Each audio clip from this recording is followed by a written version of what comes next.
Today on The Young and the Restless, Victor shares his suspicions with Nikki, Chloe gives Sally advice, and Adam realizes something happened between Nick and Sally. At Crimson Lights, Chloe is on the phone about a late fabric delivery when Sally walks in. Chloe disconnects and joins her. Chloe can tell something is wrong and tries to get it out of her by saying she looks like she lost her best friend. Sally thinks she did lose her best friend, she's just not sure which one. At Society, Nick's drinking at the bar when Adam walks in. He greets his brother and then asks, "Have you heard anything about Dad?" "I'm worried about him. He called me Nicholas at the office." Nick snaps that he doesn't see the severity of the problem. Adam tells him their father could be mentally in trouble. "Sorry, I thought you might care about things like that." Nick stands up and fumes. "You know what I care about? Not hearing one more word from you." Adam asks why he's so pissed off. Nick doesn't want to have a brotherly conversation with him. "You've managed to screw up pretty much every aspect of my life, and I'm done." Adam asks Nick what's gotten into him. Nick tells him he has and says he's lucky he's not punching him in the face right now. He orders his brother to stay away from him. Adam guesses he's not going to tell him what he did, so he'll just finish his drink. Nick tells him to shut up and says he wants nothing to do with him anymore. At Newman, Nikki asks Victor why he'd call Adam by Nicholas' name on purpose. He says it was a joke, you know. Nikki doesn't think he found it amusing. Victor complains the kids think they can outmaneuver him, and they've got another thing coming. Nikki doesn't like the sound of this. Victor grumps that Victoria walks around as if nothing has happened, and he knows she's seething that he's stepped back in. Nikki points out he demoted her. Victor asks, "What do you think she's going to with his anger?" Adam, he complains, is walking around smiling after picking up Nate's dry cleaning. "I don't know who I can trust." Nikki insists he can trust their daughter, Nicholas, and her. Victor runs down the issues with his children and then adds, "In the middle of it all is Nate Hastings. I'm beginning to have the feeling I can trust him, that he's loyal." Nikki isn't so sure. If he stabbed Lily and Davin in the back, why wouldn't he do it to Victor? Victor knows one of them will try to betray him from the inside. Nikki advises him to fire Nate and Adam, and then maybe Nick will change his mind and return to the company.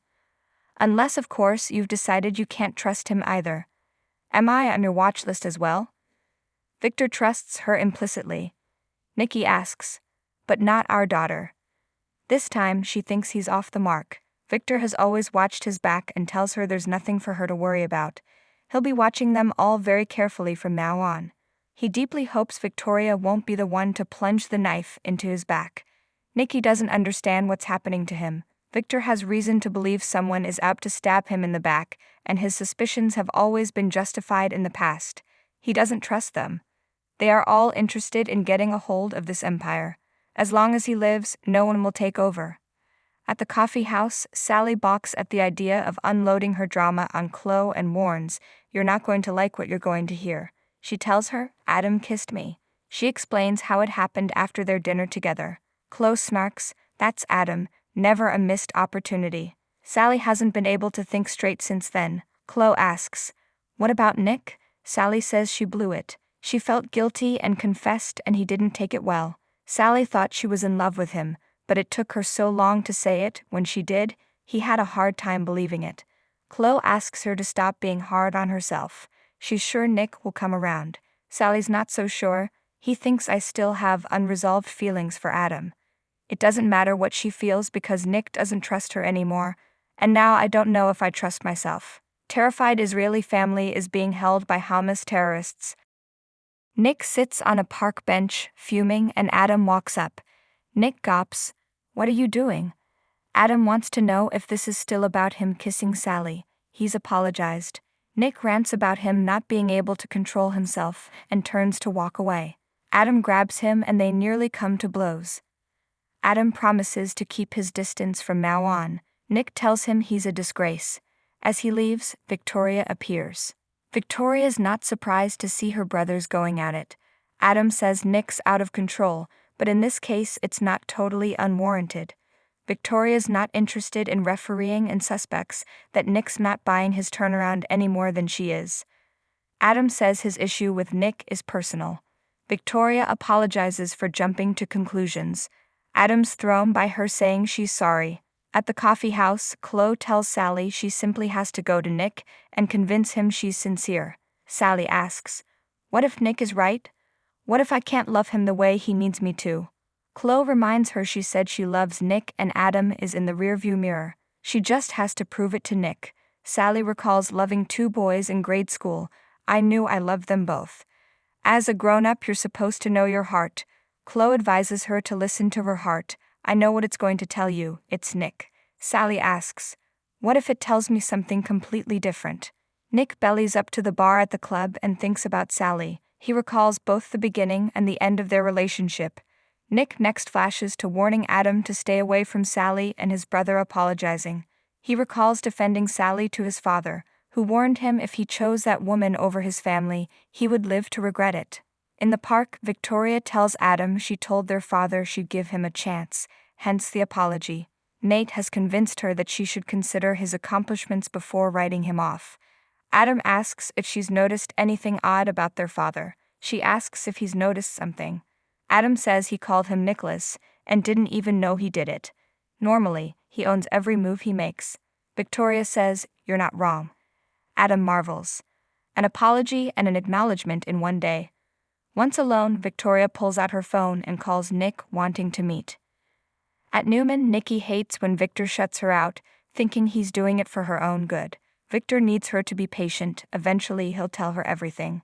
He knows he can trust her to keep her suspicions to herself. "Whatever happens, however this unfolds, you've got to trust me." At the coffee house, Sally hates that she still has feelings for Adam, but is sick of pretending she doesn't. "I do still have feelings for Adam," Nick is right. Chloe thinks this is all about Adam getting what he wants. "Don't be fooled by him, Sally." Sally doesn't know what to think. Chloe feels she does, but she doesn't want to think it. She was married to Billy and knows firsthand how difficult it is to get bad boys out of your system. She can have feelings for Adam without acting on them. You're going to do everything possible to fumigate him from your system, correct? Chloe refuses to believe Sally and Nick can't figure this out. He's an amazing man who would never do anything to hurt her. She reminds Sally they just launched a business together. Sally groans. Chloe tells her Adam brings her nothing but pain. She needs to go to Nick and tell him she's ready to let go of the past. "But you have to do it now." Just then, Adam walks in. Adam asks Sally what's going on with Nick, who nearly punched him earlier. Chloe asks them to let them finish their conversation. She tells Sally that if Nick's angry, it means he still cares. There's still a chance, so go do what you need to do. Sally sighs that she's supposed to be focusing on her company. "If I even still have a company." She gets up to leave and Adam asks to help or go somewhere to help. Sally tells him those days are over and walks out. Victoria joins Nick at the club and tells him he looks like hell. He asks what's up. She asks about his tiff with Adam, but he doesn't want to get into it. Victoria says she has more confirmation that something is wrong with their dad. Nick groans. "This again?" Victoria says, "Dad called Adam by your name and then he claimed that he didn't and then he got mad at Adam for pointing it out." Nick's unimpressed. "Why can't you just let this go? Dad demoted you and he took your place. It's not a sign of diminished capacity." Nick reminds her he's been demoting and disowning his whole life. She can either deal with it or walk away. Victoria's sick of his accusations and wonders if Nick has ever thought for 1 minute that Dad may not be up to this challenge he's taken on. You know there's no real justification for him coming back. Nick argues he was watching his company fracture. Victoria disagrees. It's stronger than it's ever been. Him coming back to take control of his company is not a symptom of him losing his mind. Victoria fumes that he's a human being who is aging. Dad is in a crisis, even if you refuse to see it. Nick says there's nothing to see. Victoria asks if he can live with it if he's wrong and does nothing. Nikki walks into Newman Media and Claire startles her. She apologizes and Nikki gratefully notices she made her tea. Claire pours her a cup and asks if everything is okay. Nikki says it's just family issues. Claire tells her she's a very good listener if she ever needs one. They discuss the dynamic personalities of Nikki's children and Claire says how much she admires Victoria. Claire advises, stop worrying about the potholes in the road and enjoy the journey, even when it's rocky. My great-aunt likes to say that. Nikki says, she's taught you well. Claire muses, Yes, she has.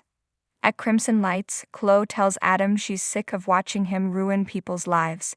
Adam chides, maybe you should try shooting me again.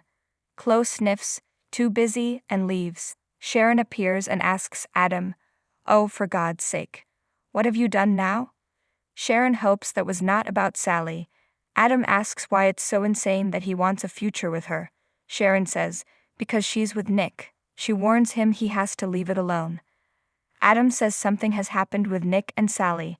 Nick almost decked him earlier and he's guessing it has to do with Sally. Sharon tells him it's not an opening for him, it's time to walk away. Adam can't promise that. I believe that Nick and Sally are finished. Their relationship is over. Sally and I belong together, it's inevitable. Sharon marvels, wow, you really don't care who you hurt, do you? In the park, Sally pleads with Nick's voicemail for him to call her back. This can't be the end, we can get through this.